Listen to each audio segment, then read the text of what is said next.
Today is day number 518 of the Israel-Hamas war.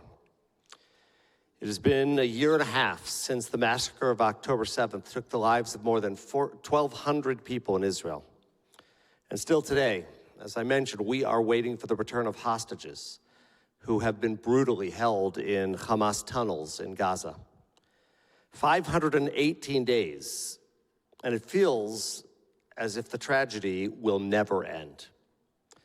Having, as you heard, just returned from Israel this morning, the images of a broken society are fresh in my memory. But I am honored to be part of a federation committee called the Israel Overseas Allocation Committee. A committee is given the responsibility to recommend the allocation of more than $2 million of community philanthropy. Philanthropy that's designated for the worldwide Jewish community. This week, our task was to meet face-to-face with many Israeli NGOs that have been recipients of grants from our Detroit local community. It was our job to vet new projects seeking funding and to support the Israeli people with mental health projects, shared society initiatives, and community development proposals. During the course of just 4 short days on the ground, I was able to visit more than a dozen of the most amazing programs in Tel Aviv, Jerusalem, and of course in our partnership region in the Central Galilee. Each one of those sites represented a group of Israelis trying to give back to their broken nation. Amazingly, since the start of this war, there are dozens of new nonprofits working to help in the recovery process for Israelis in every sector of the society. Some programs support soldiers and their families. Others offer to help victims of terror and their families. And many more are designed to sustain other members of the society as they seek the balance of a new normal under the threat of war on 5 different fronts: Hamas in Gaza, Hezbollah in Lebanon, Iran, Yemen, and of course, the court of public opinion all around the world. Each of those fronts of war pose an existential threat to the Jewish people and to the Israeli psyche. Now, one of the most impactful programs that I was able to visit is called Habayit, or the House. It's designed to support families who are dealing with the realities of an ongoing war. You see, some IDF reservists have served more than 300 days since the beginning of the conflict. These are family people with children and spouses at home.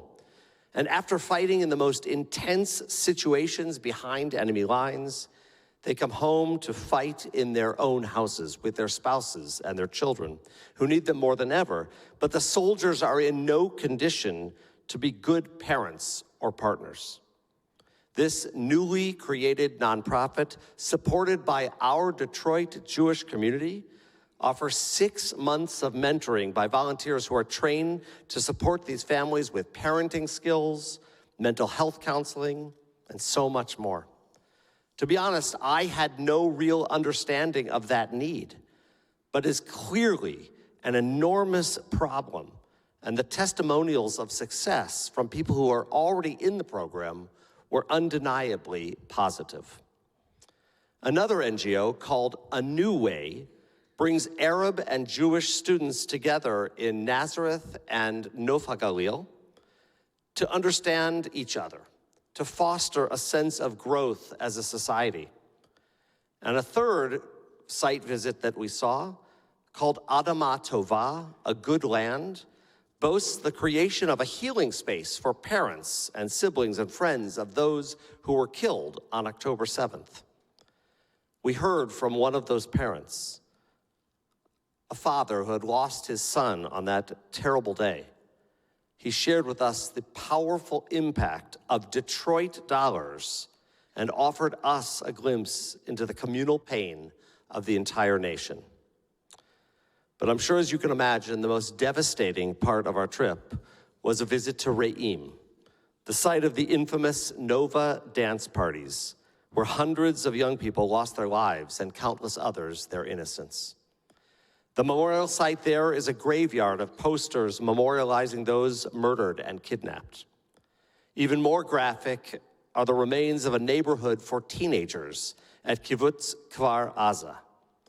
Homes of young adults just beginning their lives were burned and riddled with bullets from monsters who have no regard for human life. To be honest, I have not had enough time to process what I saw, and even less energy to share the graphic details tonight, but they will never be erased from my mind. And what I witnessed was the sanitized version of the remains. I am still devastated by the experience. So with all of this emotion running through my body, I needed to write down my thoughts on the plane ride home. And as I started to write this sermon, I recognized and remembered that tonight is a very special Shabbat. It is the Shabbat before Purim, and it is called Shabbat Zahor, the Sabbath of memory. This week, in a very special Torah portion, we are told to remember Amalek. If you remember, wandering through the wilderness, our ancestors, the Israelites, were attacked by Amalek and his army. It is understood in our people's history as one of the most vicious aggressions against our people. Amalek's name is synonymous with evil, and we are told to blot out his memory forever.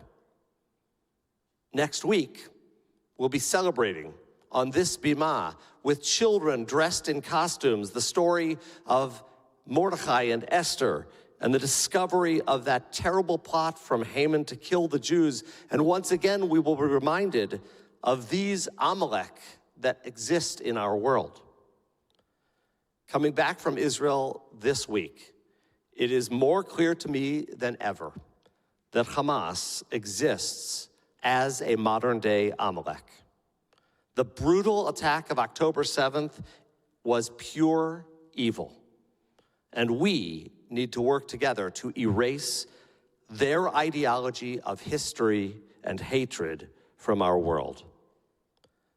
And while it might not be obvious to every Jewish person, and it is certainly not unanimous in Israeli society how to accomplish this, I think this Shabbat is an annual call to action.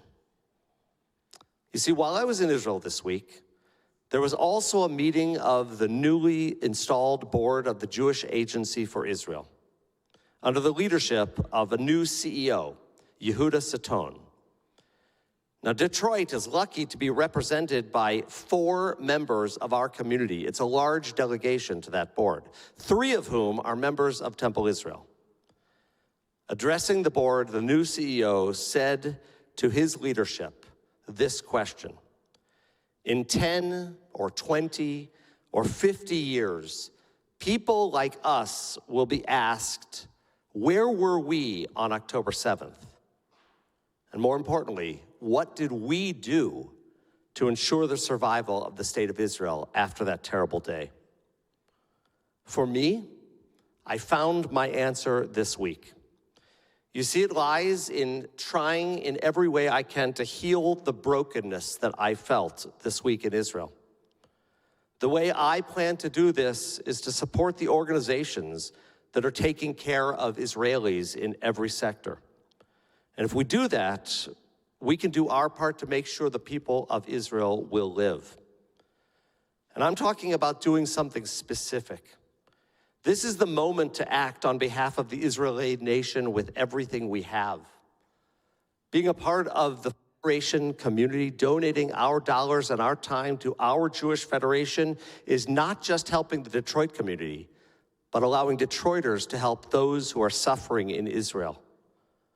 Your engagement with our Federation will make a difference not just here, but around the world. And it's not just Federation that you can support. Starting next week, there is a World Zionist Congress election.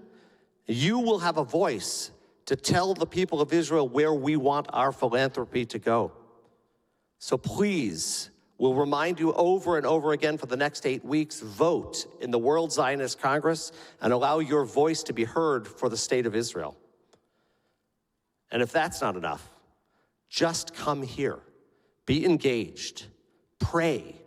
Because our prayers, I promise you, are being heard throughout the land of Israel. I know this because I sat on the site where our community shaliach's brother was killed on October 7th and said a prayer, and that prayer was heard not only by us, but by members of our community who responded to the reverberation of that healing energy. You see, I know that there is a silver lining to the brokenness that I witnessed, because I will balance my pain with a report of another story that needs to be told.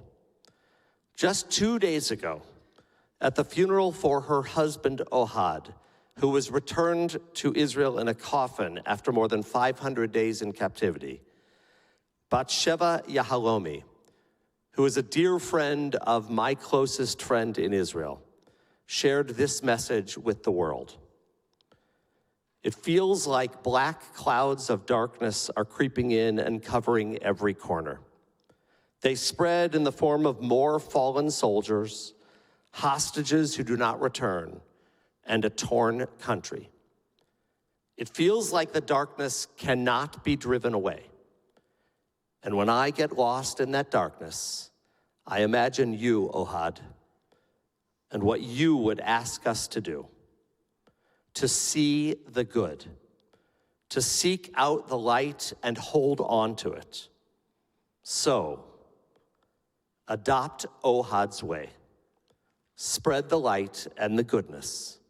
Lift up everyone who has fallen along the way and everyone who is fumbling in the dark. This is how we will change reality and drive out the darkness. I pray that Batsheva's voice will be our voice, that we will all find that light, and that together we will build a stronger future for our people Israel. Ken Yehi Ratzon, may this be God's will, as we all say, Amen.